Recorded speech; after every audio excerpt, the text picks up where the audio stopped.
The country club dining room gleamed with old money and older traditions.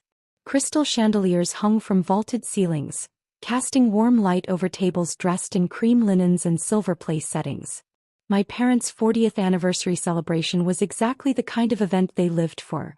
Elegant, expensive, and packed with everyone who mattered in their social circle. I sat at the family table in a simple black dress, the kind that was appropriate but forgettable. That had been my strategy for family events for the past 4 years. Show up, stay quiet, leave early. It worked reasonably well most of the time. Elena. My mother's voice carried across the table, sharp with forced cheerfulness. Mrs. Whitmore was just asking what you've been up to. Tell her about your little projects. Mrs. Whitmore, dripping in pearls and condescension, turned her attention to me with theatrical interest. Yes, dear. Your mother mentioned you've been quite busy. What is it you do again? I work in software development, I said simply. Oh, how modern. Mrs. Whitmore's smile didn't reach her eyes. One of those computer jobs. And are you with a major company? Google? Microsoft? I run my own company, actually. My father laughed, the sound cutting through the pleasant dinner conversation. She calls it a company. It's more of a hobby, really. Elena's always been creative with her descriptions of reality. Heat crept up my neck, but I kept my expression neutral. 28 years of practice had taught me how to absorb these moments without reacting. Now, Richard, Mrs. Whitmore said, though her tone suggested she was enjoying this, I'm sure Elena is doing her best. Her best. My mother dabbed at her lips with her napkin, a gesture I'd seen 1,000 times when she was preparing to say something cutting. That's part of the problem, isn't it? Elena's best has always been somewhat limited. Mr. Whitmore, sensing entertainment, leaned forward. What kind of software does your company work on, Elena? Artificial intelligence, I said quietly. Machine learning applications for healthcare diagnostics. My brother Jason snorted from across the table. She means she writes code in her apartment. Calls herself a CEO. He made air quotes around the word.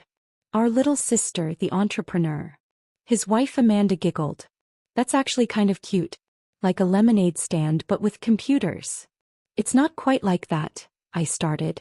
Elena has always had an active imagination, my mother interrupted smoothly, addressing the table at large now. At least 20 people were listening, all of them part of my parents' inner circle of wealth and influence.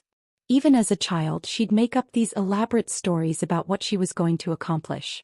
We thought she'd grow out of it. But she didn't, my father finished. 28 years old and she's still living in a fantasy world. Pretending she's building some empire from her studio apartment. It's a 2-bedroom, I said, immediately regretting the defensive tone. Oh well then. Jason laughed. 2 bedrooms. That changes everything. Forget I said anything about the lemonade stand. The table erupted in polite laughter. I focused on my dinner plate, counting slowly to 10 the way my therapist had taught me.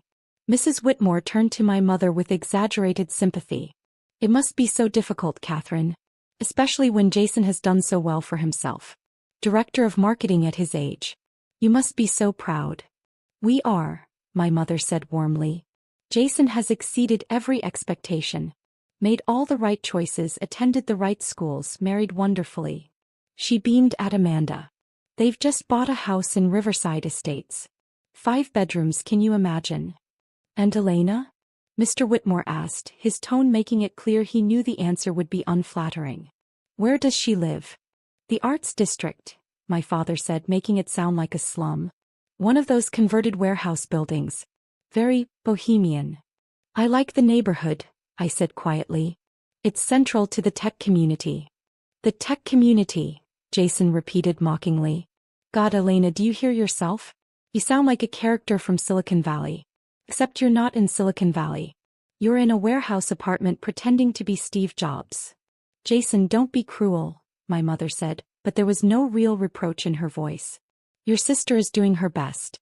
It's not her fault she wasn't born with your drive and talent.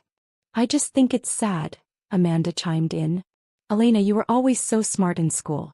Everyone thought you'd do something meaningful. But here you are, almost 30, still playing around with computers like a teenager. Don't you want a real career? A real life? This is my real life, I said, keeping my voice even. My father set down his wine glass with enough force to make it ring against the table. That's exactly the problem, Elena. This is your real life. Living alone, working on projects no one understands, earning God knows how little money with no prospects, no future and no ambition beyond your next coding session or whatever it is you do. Richard, Mrs. Whitmore said, leaning in conspirationally, surely Elena must make some money from this computer work? Even if it's not much. We honestly don't know, my mother said. She refuses to discuss finances with us. Won't accept our help, won't take our advice. She's always been stubborn that way. Independent, I corrected softly. Stubborn, my father overrode me. Foolishly, pointlessly stubborn. We've offered her positions at the firm, entry-level naturally since she has no real business experience, but she insists on pursuing this technology nonsense. Mr. Whitmore shook his head sadly. Such a waste.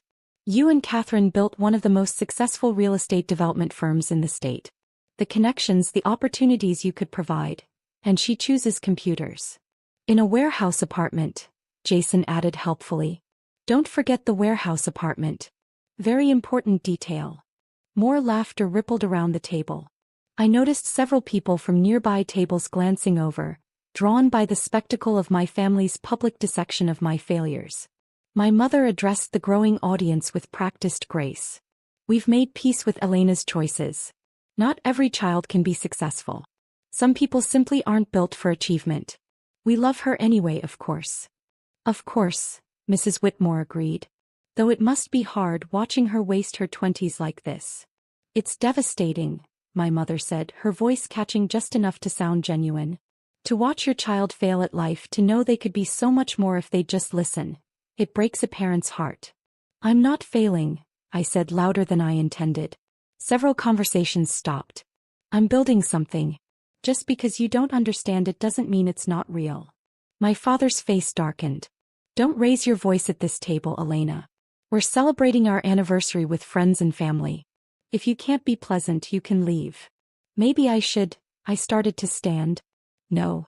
My mother grabbed my wrist, her fingers tight. You'll stay and you'll be gracious. This is our day and you will not ruin it with one of your dramatic exits. Sit down. I sat.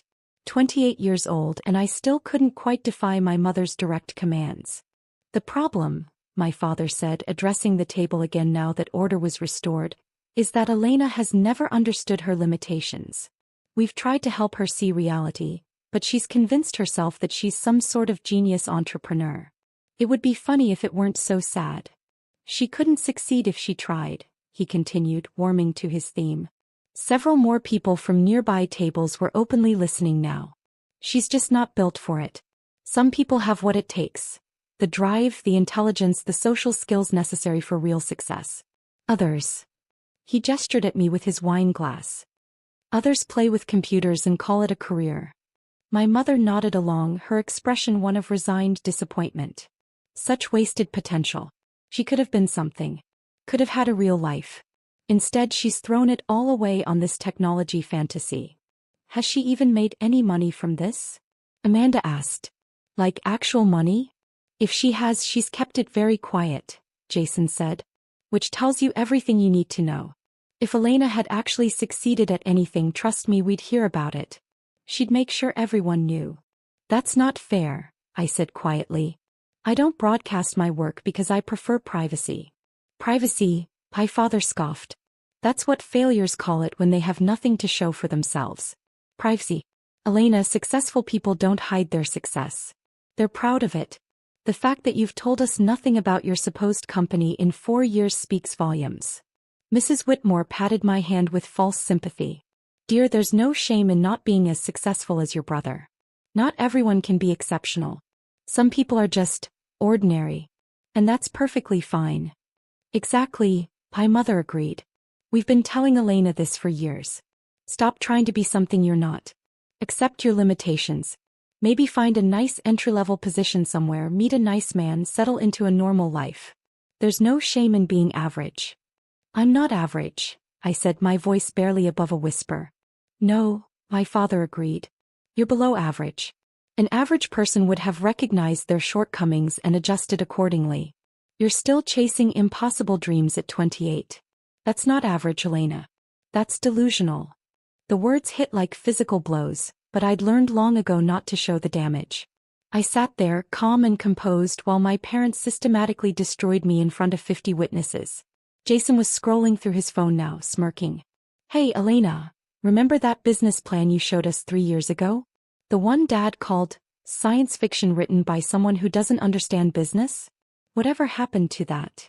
I implemented it, I said simply. You implemented it, he repeated, making it sound absurd. Hey. And how's that going? Made your first million yet? His tone made it clear he expected the answer to be no. Before I could respond, Mr. Whitmore's phone buzzed.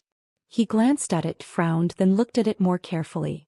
His expression shifted from polite interest to confusion to absolute shock. That's odd, he muttered. What is? Mrs. Whitmore leaned over to look at his screen. Her eyes went wide. Oh my God. Several other phones around the room started buzzing in rapid succession.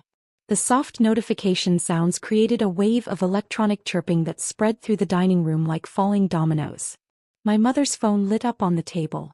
She picked it up, read something, and her face went pale. Richard, look at this. My father took her phone, his expression skeptical.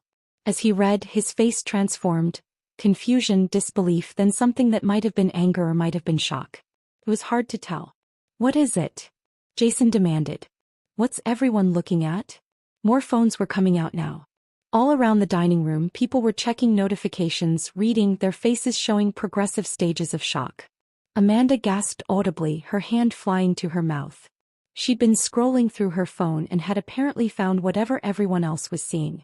Hey, Jason, look at this. She turned her phone to show him. I couldn't see the screen from where I sat, but I watched my brother's face go from smug superiority to utter disbelief in about 3 seconds. That can't be right, he said weakly. What? I asked, though I had a sinking feeling I knew what was happening. What can't be right? Mrs. Whitmore was staring at me now, her mouth slightly open. You're Elena Chin? Yes, I said simply. I've always been Elena Chin. No, I mean. She looked back at her phone, then at me, then at her phone again. You're Elena Chin. The Elena Chin. My mother's hands were shaking as she scrolled through her phone. This says, Richard, this says she's number 1. Number 1 on the Forbes 30 under 30 list. The dining room had fallen silent. 50 people were now openly staring, phones in hand, reading the same articles, looking at the same pictures. My father was still reading from my mother's phone, his face ashen. Forbes number 1 pick for technology innovators. Elena Chin, founder and CEO of Mediscan AI. Revolutionary diagnostic software that's transforming healthcare globally. 28 years old. Company valuation. He stopped, seeming unable to continue. $3.2 billion, Mr. Whitmore finished, reading from his own phone. Personal net worth estimated at $890 million. The silence was absolute. Jason was scrolling frantically now, his face cycling through shock, confusion, and dawning horror. There are hundreds of articles. TechCrunch, Wired, MIT Technology Review. Everyone's covering this. It went live 10 minutes ago. But that's impossible, Amanda said, her voice shrill. She lives in a warehouse apartment. She doesn't even dress nice. This has to be a mistake. A different Elena Chin. Mrs. Whitmore turned her phone around, showing a professional photo from the Forbes article. It was definitely me, though I looked far more polished than I did at family dinners. Does this look like a different Elena Chin? My mother was reading now, her voice hollow. Mediscan AI uses advanced machine learning algorithms to detect early-stage diseases from standard diagnostic images with 99.7% accuracy. The software has been adopted by over 2,000 hospitals worldwide. It's projected to save over 100,000 lives annually by catching cancers and other diseases years earlier than traditional diagnostic methods. Elena founded the company 4 years ago, my father read from another article. Working alone from her apartment, she developed the initial algorithms. She's been notoriously private, refusing interviews and publicity while building her company. The Forbes 30 under 30 list represents her first major public exposure. More people were reading now, sharing details back and forth. Her software is being called the most significant diagnostic breakthrough in 50 years, someone said from a nearby table. Johns Hopkins just published a study on it, someone else added. Reduced false positives by 87%. The WHO is in talks to implement it in developing countries, another voice chimed in. Jason had found a video interview I'd done 3 months ago with MIT Technology Review, the only interview I'd agreed to, and only because they'd promised to keep it low profile until this month. He played it and my voice filled the dining room through his phone's speaker. The goal was never to make money, VideoMe was saying. The goal was to save lives. Too many diseases are caught too late. If we can use AI to detect them earlier, catch them before they become terminal, we can fundamentally change healthcare outcomes globally. The business side was necessary to scale the technology, but the mission has always been patient outcomes. The interviewer's voice. Your software is now in hospitals across 6 continents. How does it feel to know you've created something that will save tens of thousands of lives? Humbling, VideoMe replied. And like validation that 4 years of 18-hour days were worth it. Jason stopped the video, his hand shaking slightly. Mrs. Whitmore was still reading, her voice stunned. It says here that you've donated $200 million to medical research. That you've established scholarships for 500 students from low-income backgrounds to study computer science and medicine. That you personally funded the installation of your software in 20 hospitals in underserved communities. The software in those hospitals is provided free of charge in perpetuity, Mr. Whitmore added, reading from another article. Elena Chin has stated that no hospital will ever be denied access to Mediscan AI due to inability to pay. My mother was crying now, tears streaming down her carefully made-up face. You did all this? In 4 years? While we... She couldn't finish the sentence. My father was just staring at his phone, scrolling through article after article. His face had gone from red to white to gray. You're worth $890 million. That's just an estimate, I said quietly. Based on company valuation and my ownership stake. The actual number fluctuates. Fluctuates, he repeated numbly. Jason found another article. Business Insider is calling you the most important healthcare innovator of the decade. They're comparing you to the inventors of the MRI and CT scan. That's generous, I said. I just wrote better software. Better software. Amanda's voice was nearly hysterical. You created technology that's saving lives all over the world and you call it better software? A man from a nearby table approached, his expression apologetic. Ms. Chin? I'm Dr. Marcus Williams. I'm a radiologist at Presbyterian Hospital. I use your software every day. I need you to know it's changed everything. I caught a pancreatic tumor last week that I would have missed completely without Mediscan. The patient starts treatment next week. She'll survive because of your work. I'm glad, I said, and I meant it. That's why I built it. He shook his head in wonder. I had no idea you were so young.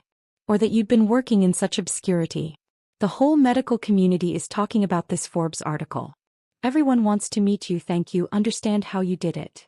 More people were approaching now, doctors and medical professionals who'd been dining at other tables, all of them wanting to express their gratitude, their awe, their disbelief that I was here at a country club anniversary dinner while revolutionizing their field. My mother's phone rang. She answered it numbly. Hello? This is Catherine Chin. Yes, Elena is my daughter. You want to interview us about raising such a remarkable young woman? She laughed, a broken sound. I don't think that would be appropriate. She hung up and the phone immediately rang again. She didn't answer. My father's phone started ringing too. Then Jason's. Within minutes, all of their phones were lighting up with calls from media outlets, old friends, business associates, everyone suddenly desperate to talk about Elena Chin, the daughter they'd spent the evening calling a failure.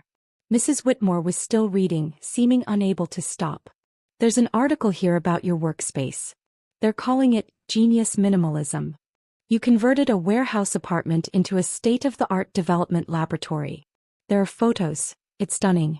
Industrial chic meets cutting-edge technology. The Arts District location provides easy access to the medical facilities I partner with, I said, echoing what I'd told Architectural Digest when they'd profiled my space. And the warehouse provides enough room for my servers and testing equipment. Your servers, my father said faintly. You have servers in your apartment. I did initially, I confirmed. Now I have a dedicated facility, but I still keep some equipment at home for after-hours work. Jason had found another article. You're being called the most influential person in healthcare technology. There's speculation that you'll win a Nobel Prize. That's premature, I said. The software needs more long-term outcome data before you win a Nobel Prize, Jason finished, his voice hollow. That's what you're worried about. Whether you have enough data before you win a Nobel Prize. The absurdity of the situation was beginning to set in. An hour ago, these people had been mocking me, calling me delusional, telling me I couldn't succeed if I tried. Now they were reading about how I'd built a billion-dollar company that was saving lives around the world. Amanda was crying now too. We made fun of you. I called it a lemonade stand. Oh God, Elena, I'm so sorry. We had no idea, Mrs. Whitmore said, though her expression suggested she was already recalculating her social position relative to mine. If we'd known what you were working on, would it have mattered? I asked quietly. If I'd told you 4 years ago that I was developing AI diagnostic software, would you have believed me? Or would you have called it another one of my fantasy projects? No one answered. My mother reached for my hand. Elena, sweetheart, I don't know what to say. We've been so wrong about you. So incredibly, terribly wrong. I pulled my hand back gently. You weren't wrong about what you could see. You were wrong about what you assumed. You saw me working from home, living simply, staying private about my work. You assumed that meant I was failing. You never considered that maybe I was just focused. My father set down his phone, his hands shaking. 4 years. You've been building this for 4 years. Every family dinner, every holiday, every event where we criticized you, told you to get a real job, said you were wasting your life. You were revolutionizing healthcare. Yes. Why didn't you tell us? I looked at him, really looked at him. At his expensive suit, his perfectly styled hair, his face that had spent the evening radiating smug superiority. When would have been the right time, Dad? At Thanksgiving 3 years ago when you told Uncle Mark I was unemployable? At your birthday last year when you said I'd never amount to anything? Today when you told 50 people that I couldn't succeed if I tried? He flinched. Jason was scrolling through his phone with increasing agitation. There's a video trending on Twitter. Someone recorded Dad's speech earlier. The part where he said you couldn't succeed if she tried. It's been shared 40,000 times in the past 20 minutes. Oh God, my mother whispered. People are not being kind in the comments, Jason continued. They're calling it the worst parental take of all time. They're memes. Someone created a gif of Dad saying she couldn't succeed, with your Forbes cover popping up at the end. My father's face had gone bright red now, anger mixing with humiliation. You could have stopped this. You could have told us, warned us. Warned you not to publicly humiliate your daughter? I asked calmly. That shouldn't require a warning, Dad. Mrs. Whitmore was trying to salvage the situation. Well, this is all wonderful news. Lena, we're so proud of you. We've always known you were special. Please don't, I said firmly. We both know that's not true. You've spent the evening calling me ordinary, telling me to accept my limitations, suggesting I find a nice entry-level job somewhere. You don't get to rewrite history now that you know my net worth. She opened her mouth, then closed it, unable to argue. More phones were ringing. The video of my father's comments was spreading rapidly, going viral in real time. Every major news outlet was now running stories about the Forbes 30 under 30 list, with me as the lead story. A waiter approached hesitantly. Ms. Chin, there are several reporters outside asking for you. Should I tell them you're not available? Yes, please. Thank you. He nodded and retreated, but not before I saw the admiration in his eyes. Even the staff had seen the articles. My mother was sobbing openly now, mascara running down her face. How can you be so calm? We've said such horrible things to you. Such cruel, ignorant things. Because you've been saying them for 4 years, I replied simply. I'm used to it. I stopped letting it hurt me a long time ago.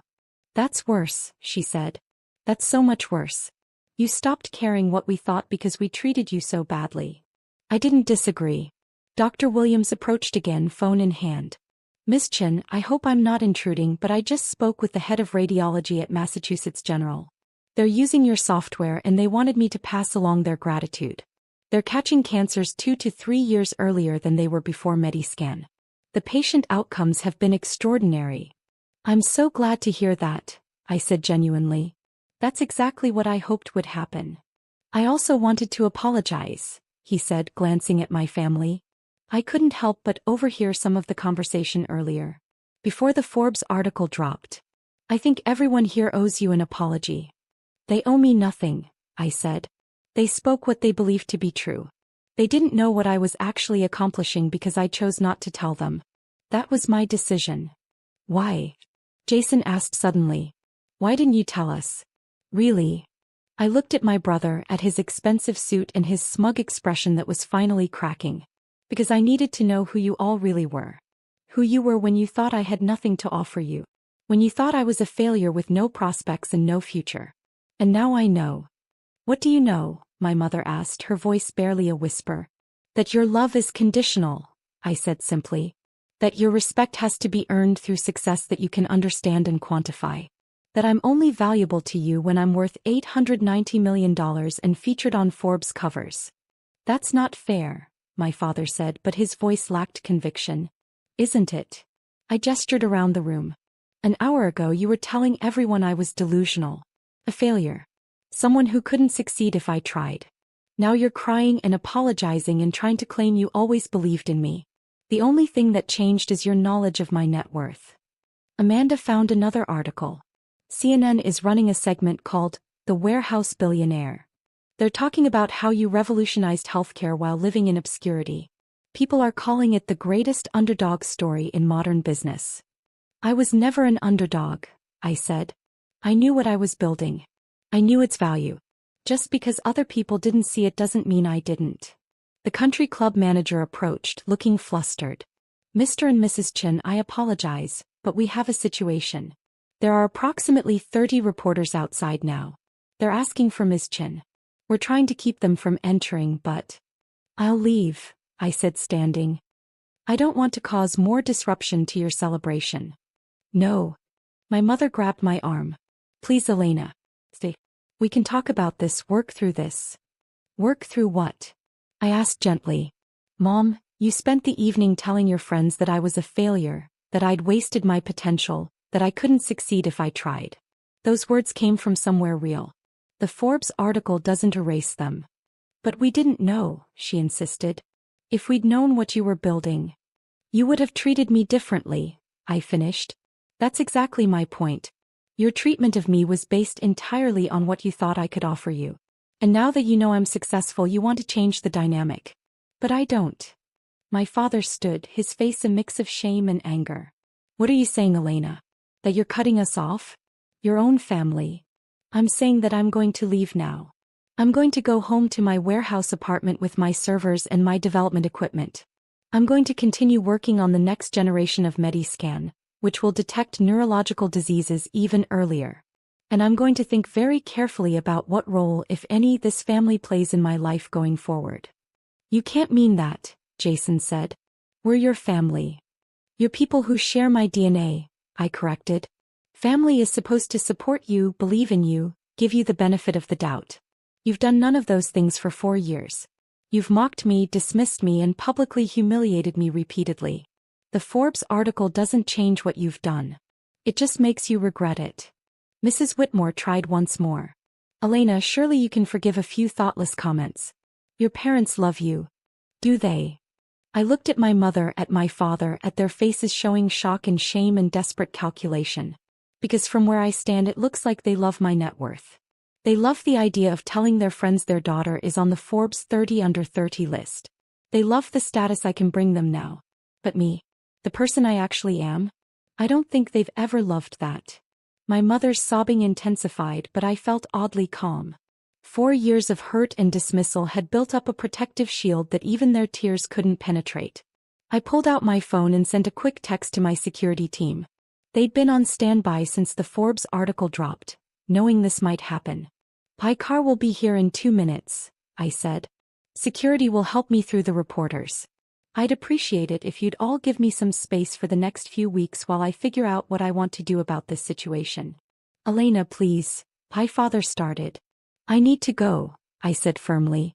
Congratulations on 40 years of marriage. I hope you have many more.